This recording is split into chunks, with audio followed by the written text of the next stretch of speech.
Hi there, and thanks for joining me on this video.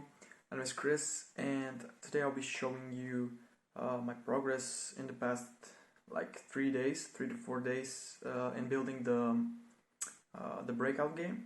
So I've basically separated this video in 3 or 4 main parts that are all the days that I've been developing the game from day 1 to day 4. And I'll be going through each day and explaining what I've been doing there on that particular day. And yeah, at the end I'll be showing you the current progress overall of the game. So without further ado, let's get to it. Alright, so on day 1 I basically started off by building the assets. I went to this free website called Photopea or Photopea. I'm not sure how I'm supposed to read that, but it's a Photoshop-like kind of web service or website that you can edit and create graphics, just like Photoshop. It's really similar. But anyways, I created this background picture, which was supposed to be just a default white color. And I created it 1920 by 1080, but later on I was like, why do I need to do that? I mean, the Unity's camera can have a background color, and I figured, why don't I just set the color to the background of the camera? And that's what I actually did. And the thing that I created as an asset is actually the block. And then I came to the sudden realization that why would I need a block that is 1920 by 1080? So I created the 64 by 64. So yeah, I decided to build a tile map for the blocks that I was going to destroy. I just figured that it would be much easier to draw on the screen and actually create additional levels in the future.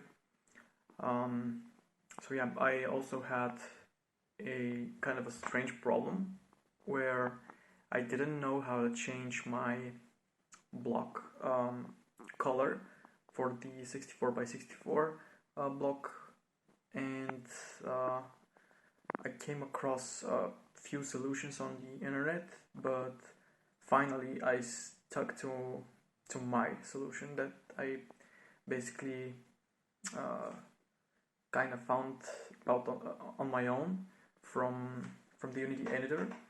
And yeah, it was basically just by going to the plus icon in the project and adding a tile, and then attach that tile to a sprite, which is basically the PNG that I had created.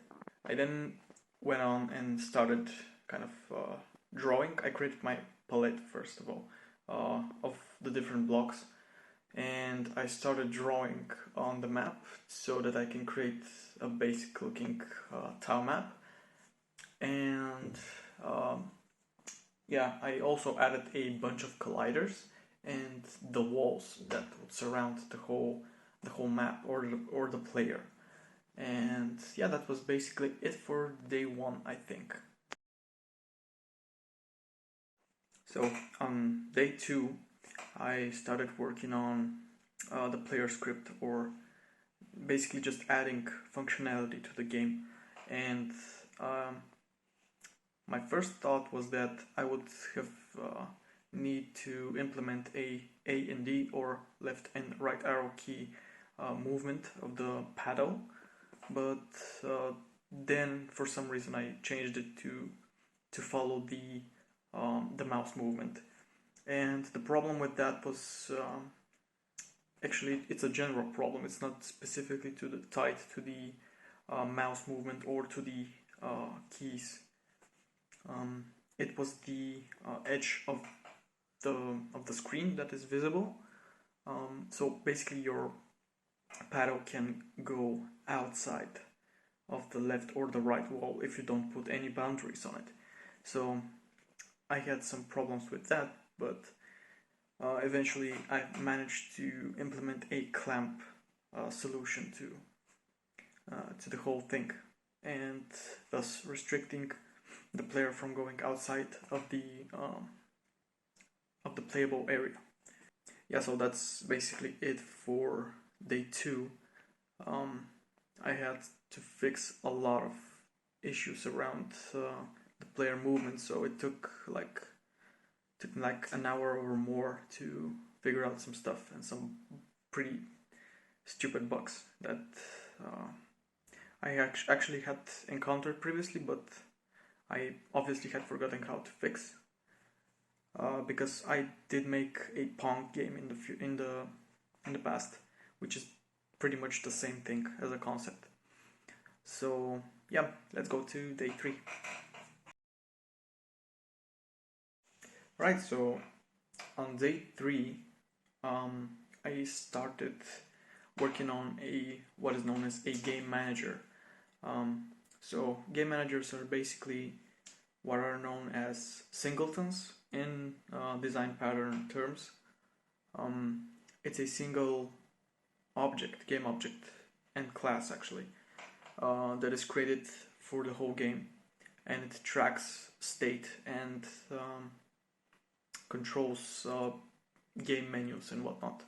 So I started working on that, and actually currently what my game manager does is it detects if you are in game and the rectangle that kills the other rectangles is not moving, and when you hit space it launches the ball, the rectangle.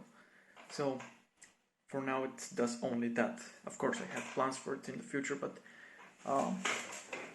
yeah. So the other thing that was pretty tricky to do is, let's say you have launched the rectangle and that rectangle goes in one straight line to the top of the screen. That's a problem.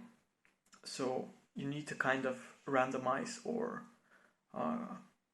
point the rectangle at a slightly different angle when it launches or when it hits the player. And so I had to implement a hit factor method that whenever the rectangle hits something, it gets a hit factor based on some variables like this on the screen.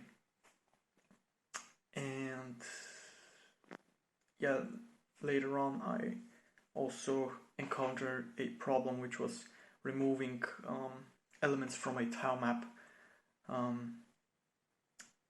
So the problem was that I was trying to get the name of the collision game object, and that was also the name of the whole tile map. And if you hit one of the blocks, all of them would disappear if you removed the game object via its game object name. So yeah, I had to implement or find a solution to that problem, to destroy individual tiles based on the collision and the contact points between the rectangle and the actual tile that I was hitting. So that was a pretty interesting problem. Last but not least, I actually had to work on the bounciness of the rectangle. So I had to add a physics 2D material to all the rigid bodies and colliders, so that whenever the rectangle hits whatever, it bounces off of it. And yeah, it took me a while to realize that. I was wondering why, when my rectangle, for example, goes down to the player, it doesn't go up or whatever. So yeah, I had to add that bounciness effect, kind of. And yeah, that's it for day 3. Right, well, that was all for this video. Hope you enjoyed it. I'll be making more and adding more to the Breakout game. Of course, it's not finished, but in the upcoming week I will be working on it, adding more functionality, probably animations, I don't know. But yeah, I will keep you posted on it. And yeah, that's it. Thanks for watching again, and I will see you in the next one.